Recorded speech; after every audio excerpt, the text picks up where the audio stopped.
그래서 지금부터 나올 내용이 사실은 굉장히 중요한 내용들이라 케이스 인터뷰를 어떤 순서로 푸는 게 가장 좋냐라는 부분이고, 저는 이 부분을 실제 컨설팅 펌에서 프로젝트를 하는 순서랑 동일하게 가져가야 된다고 늘 강조를 드려요. 왜냐면은 저희가 앞서 언라인한 것처럼 케이스 인터뷰는 미니 프로젝트라고 말씀을 드렸죠. 그래서 실제로 그런 프로젝트를 어떤 순서대로 푸는지를 잘 말씀드릴 거고, 그 과정을 그대로 케이스 인터뷰에 도입해서 한 30분 정도 시간 안에 이거를 할 수 있으면 됩니다. 일단 첫 번째로 하셔야 되는 게, 케이스 인터뷰 질문이 나오면은 그 문제를 다시 한번 정확하게 확인을 하고, 그 문제에서 내가 풀어야 될, 그러니까 내가 내야 될 답의 스코프이 어디까지인지를 합의하는 게 첫 번째 단계입니다. 두 번째 단계는 클래리피케이션이라 해가지고 이 문제를 풀기 위해서 내가 필요한 정보들을 획득하는 단계가 두 번째 스텝이고요. 세 번째는 이제 문제에 대한 이해도 됐고, 문제를 풀기 위한 정보가 다 수집했기 때문에 이걸 어떻게 풀지에 대한 워크 플랜을 수립하고 그걸 면접관한테 공유하는 게 세 번째 스텝입니다. 네 번째는 이 워크 플랜에 대한 얼라인이 됐다면은 그 워크 플랜 각각 단계별로 문제를 구조화하고 분석을 해서 답을 내는 거고요.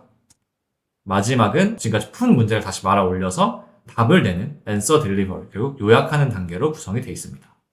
네, 그러면은 그 풀이 순서상 첫 번째 단계인 문제를 확인하고 스코프를 합의하는 게 무엇인지를 좀 더 구체적으로 말씀을 드릴게요. 실제 프로젝트 관점에서 계속 다 설명을 좀 드리면, 저희가 실제 프로젝트를 시작하게 되면 고객사랑 가장 먼저 하는 게 케이스 주제 및 스코프 얼라인입니다. 그래서 이게 사실 프로젝트 초기에 잘 안 되면은 기대치도 달라지고 프로젝트가 이미 막 진행되고 있는데 중간에 케이스가 엎어지는 경우도 있고, 이런 불상사를 방지하기 위해서 항상 처음에 이걸 하는데, 결국 케이스 인터뷰에 이걸 적용한다고 하면은 이제 내가 풀어야 되는 문제가 무엇인지 한번 재차 면접관한테 확인을 하고 풀어야 될 문제의 범위를 얼라인하는 두 가지를 하는 겁니다. 풀어야 되는 문제가 무엇인지, 문제의 범위가 무엇인지.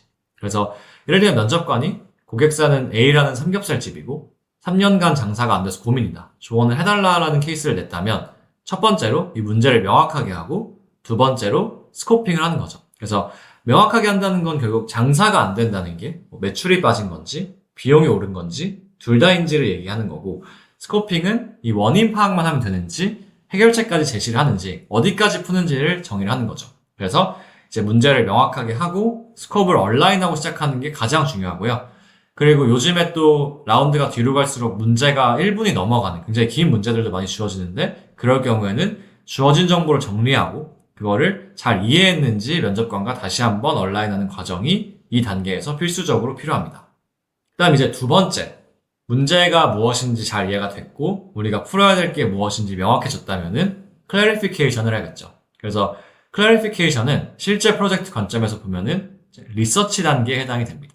그래서 아까 제가 처음에 말씀드렸던 것처럼 실제로 컨설팅 펌에서는 뭐 전문가 인터뷰가 됐건 외부 리서치가 됐건 내부 데이터가 됐건 실제로 이런 다양한 소스들을 기반으로 이 문제를 풀기 위한 단서들을 얻는데, 케이스 인터뷰는 저희가 뭐 컴퓨터를 켜고 보는 게 아니잖아요. 그래서 이 모든 거를 클래리피케이션으로 대체한다 라고 보시면 됩니다. 그렇기 때문에 클래리피케이션 단계에서 필요한 정보를 모두 수집하는 게 굉장히 중요하죠.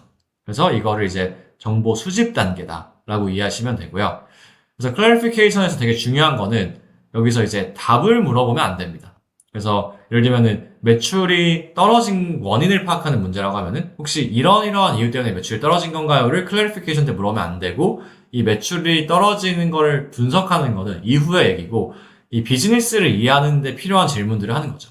그래서 여기서 좀 주의점들을 말씀드리면, 첫 번째는 질문을 오픈엔드로 하는 거를 지양해야 된다라는 부분입니다. 그래서 예를 들면 고객은 누구인가요? 이 회사는 돈을 어떻게 버나요? 이렇게 너무 오픈엔드로 여러 질문을 하기보다는, 뭐 예를 들면 화장품 회사라고 치면은 고객은 제품 특성상 20, 30대 여성일 것 같은데 그렇게 이해하면 될까요? 라고 본인의 생각과 가설을 녹인 질문을 해야 된다라는 게 여기서 좀 중요한 포인트입니다. 너무 오픈엔드로 질문을 막 던지면은 면접관이 보통 어떻게 생각하시는데요? 라고 물어보게 돼 있어요.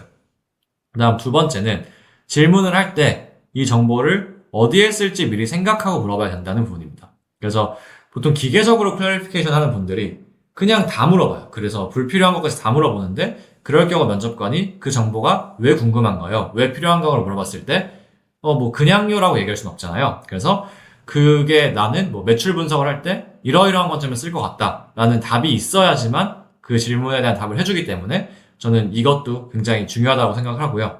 실제로 프로젝트를 하게 될 때도 저희가 클라이언트한테 필요한 데이터를 많이 요청하는데 이거를 만약에 저희가 실제로 클라이언트한테 이유도 없이 그냥 이런 거를 막 달라고 하면은 당연히 짜증을 내겠죠. 그래서 저희가 보통 어떻게 하냐면은 이 데이터가 이러이러한 분석을 위해 필요합니다 라고 말씀을 드리면서 데이터 리퀘스트를 보내는데 그거랑 똑같다라고 보시면 됩니다. 그다음 마지막 포인트는 클래리피케이션의 목적은 이 고객사에 대한 이해를 생생하게 하는 거다라는 부분입니다. 그래서 저희 고객사가 어떤 제품, 어떤 서비스를 팔아서 돈을 벌고 있고 어떤 고객을 상대하고 어떤 채널에서 매출이 나는지를 굉장히 생생하게 이해할 수 있어야 돼요. 그래서 아까 화장품 예시로 다시 돌아가서 보면은 그냥 고객이 화장품업을 영위하고 있다고 하면은 면접자는 굉장히 고가의 샤넬 같은 브랜드를 생각하고 문제를 냈는데 면접관은 그렇게 냈는데 면접자 혼자서 이거 되게 저렴한 올리브영에 입점되어 있는 그런 브랜드 아니야로 풀면은 이미 괴리가 생기죠. 그래서 제가 푸는 케이스에 클라이언트가 하고 있는 사업에 대한 내용을 굉장히 구체적이고 생생한 레벨로 이해할 수 있어야 클래리피케이션을 잘한 겁니다. 그 다음에 조금 더 구체적으로 클래리피케이션을 뭘 해야 되는지에 대해서 설명을 하면은 저는 항상 이 CPCB 4가지만 기억하면 된다고 말씀을 드리고 이거는 채널, 프로덕트, 커스터머, 밸류 체인의 약자입니다. 그래서 최소한 CPCB는 이해하고 넘어가자라는 게 저의 되게 중요한 메시지고요. 채널 같은 경우는 이제 저희 고객사가 제품이나 서비스를 판매하고 있는 전체 채널의 풀 리스트가 뭐고 그 중에서 메인 채널이 뭔지를 보는 거죠. 그래서 예를 들면 뭐 소비재라고 하면은 온오프라인 둘 다 입점되어 있는지 오프라인 안에서는 대형마트도 있고 백화점도 있고 편집샵도 있고 등등 있을 것 같은데 그 안에서의 믹스가 어떻게 되는지 이런 거를 이해하는 게 되게 중요하고요. 두 번째, 프로덕트 관점에서는 저희 고객사가 어떤 제품, 어떤 서비스를 팔아서 돈을 버는지를 이해해서 그게 더 나아가 가격 포지셔닝이 어떻게 되는지. 그래서 저희가 결국은 뭐 프리미엄인지 혹은 완전 매스인지에 따라서도 방향성이 되게 달라지기 때문에 이것도 중요하고요. 그 다음에 저희의 전체 제품이나 서비스 라인업이 무엇인지 이런 것들을 전부 다 확인하는 게 굉장히 중요합니다. 세 번째는 고객 단에서의 얘기인데 저희 고객사가 판매하고 있는 이 제품이나 서비스를 구매하는 고객의 성별, 나이, 특징 이런 것들을 확인하는 단계라고 보시면 될 것 같고 마지막 밸류 체인은 보통 비용 케이스에서 많이 이 부분을 확인하게 될 텐데 고객사가 제품이나 서비스를 제조하고 판매까지 하는 그 일련의 과정에서 실제로 어떠한 밸류 체인의 단계를 하고 관여하고 있는지 이런 것들을 보게 됩니다. 그 다음에 조금 더 부연 설명을 드리면 이 클래리피케이션이 M&A 케이스로 만약에 나왔다고 하면은 저희가 이제 시너지를 고려해야 되는 케이스들이 종종 존재해요. 그래서 이거는 제가 나중에 좀 저희 기초반에서 더 구체적으로 설명을 드릴 건데 그 SI, FI라는 개념이 있습니다. 그래서 SI는 전략적 투자자, Strategic Investor고 FI는 Financial Investor. 그래서 보통 이제 어떤 뭐 사모펀드, 뭐 VC 이런 회사들을 의미하는데 결국은 M&A 케이스는 단순히 고객사에 대한 이해뿐만 아니라 타겟에 대한 이해 둘 다 해야 되기 때문에 조금 더 클래리피케이션이 길어진다라는 부분을 좀 말씀드리고 싶고 SI, 예를 들면 대기업이 어떤 회사를 인수하려고 한다 해서는 시너지가 중요하기 때문에 이 대기업이 하고 있는 CPCB와 우리가 인수하려는 타겟의 CPCB를 둘 다 확인하는 게 되게 중요하다라는 부분입니다. 여기서 중요한 거는 이 많은 내용을 5분 안에 해야 된다는 겁니다. 그래서 이거는 뭐 절대적인 법칙은 아니지만 많은 면접관들이 클래리피케이션이 너무 길어지면은 그냥 이 정도만 이해하시고 넘어가시죠라고 다음 단계로 넘어가게 푸시를 할 거예요. 왜냐면 케이스 인터뷰를 어쨌든 30분 안에 끝내야 되기 때문에 클래리피케이션을 막 10분 이상 할 수는 없거든요. 그래서 꼭 필요한 정보만 물어보고 케이스로 넘어간다는 부분도 중요한 팁입니다. 그 다음 이제 세 번째 단계, 워크플랜 수립 및 공유입니다.